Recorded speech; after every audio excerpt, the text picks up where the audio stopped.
I sat by the ferry port for several hours, waiting to find out if we'd be able to board the boat. By this point, I'd already gone through customs and boarding, and there was still no clear answer as to whether the ship would actually be going. By this point, I was soaked through and feeling really tired. I tried to keep moving in order to stay warm, but it wasn't particularly effective. There wasn't really anywhere that I could wait outside of the rain, and I just had to suck it up and do the best with what I had, walking around and around and around, slowly driving myself insane.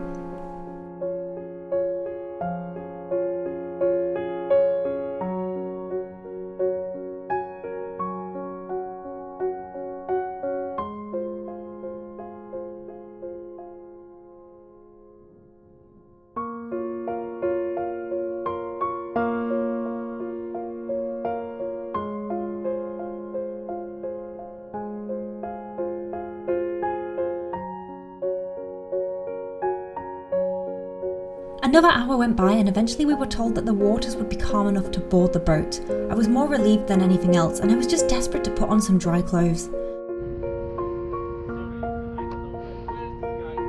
Which guy?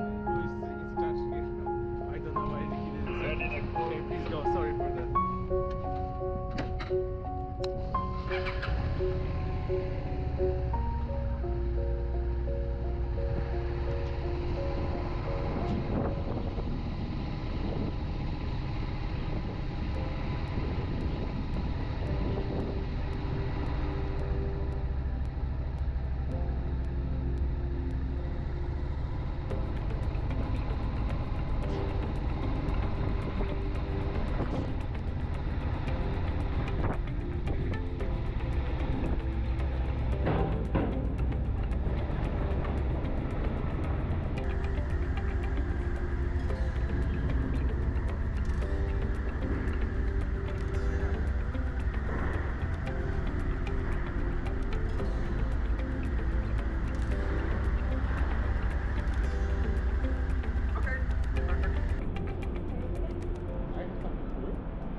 I started to make my way through the ship, trying to find my room.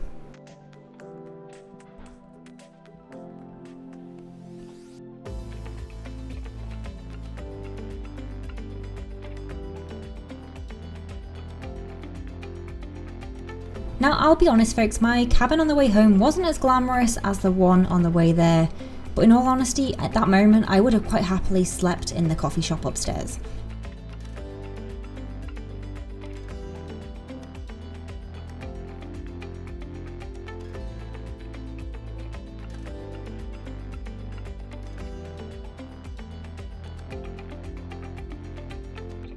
Whilst I was aboard the boat, the journey wasn't over yet. Within 90 minutes of boarding the ship, I became acutely unwell. I was vomiting every 15 minutes despite having an empty stomach.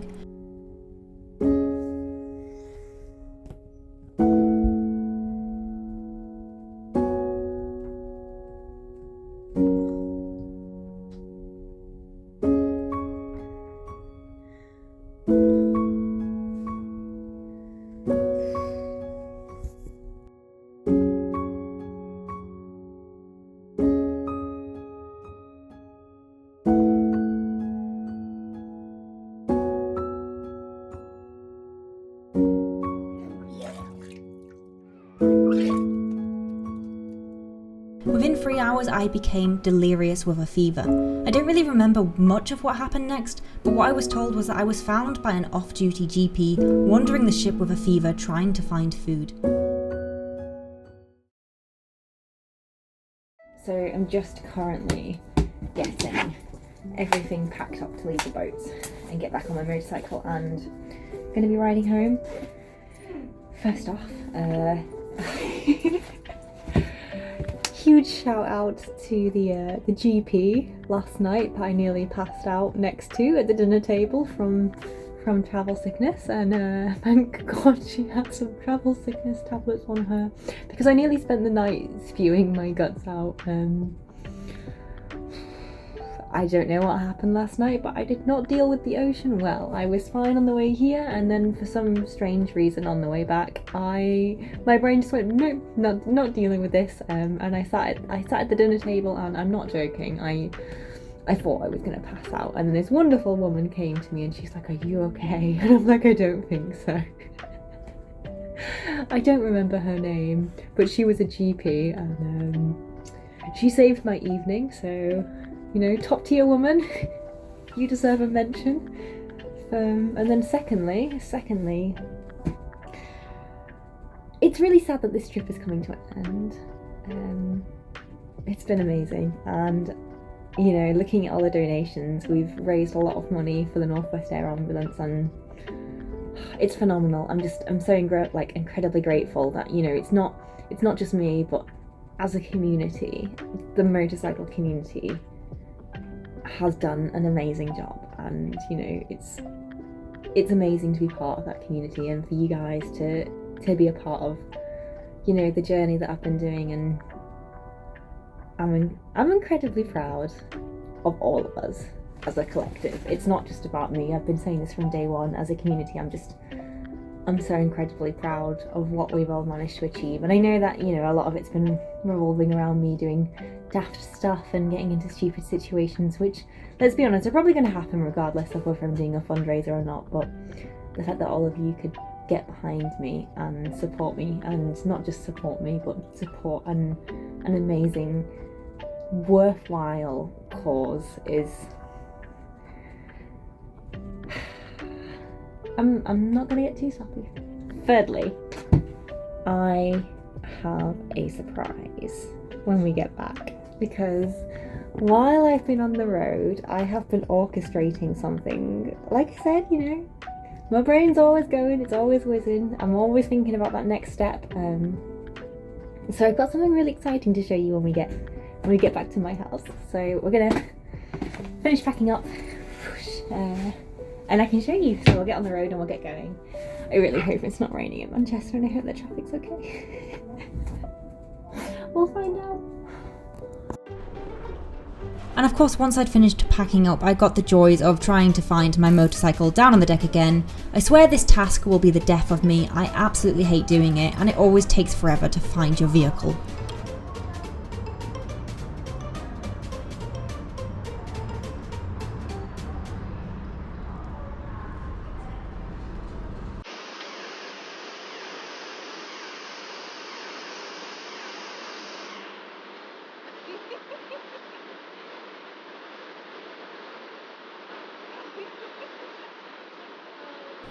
As the barriers of the ship began to descend, I started to think about everything I'd gone through over the last few weeks.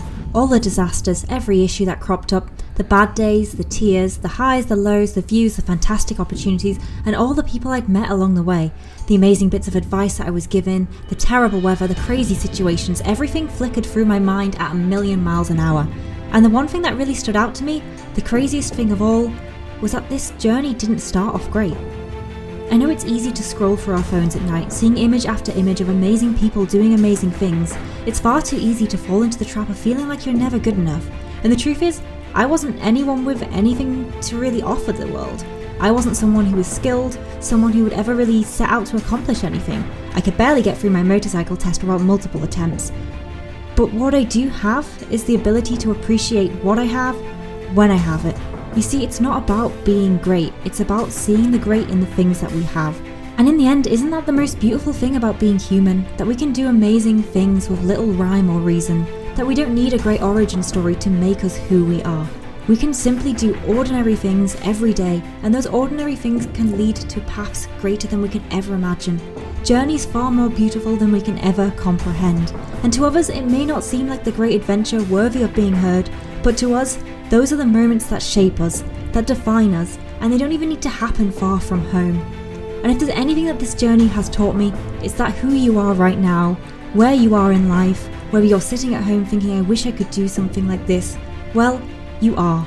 Every time you put that key in your bike, every time you fire up your ignition, you're inviting adventure into your life, whether that's 10 minutes down the road or whether that's in another country.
to all of my amazing, wonderful supporters who have joined me on this journey, and to all the recent newcomers joining us today, and especially to all of those who write to me and tell me that they wish that they could seek adventure, I want you to know that you are, and don't let anything else try and persuade you otherwise, especially social media. So the next time that you head out on your bike, pull over to the side of the road, stop and take a deep breath and really see the world for what it is, rather than what we're told what it's lacking. And remember that who you are is enough, and the things that you do, no matter how ordinary, are adventurous.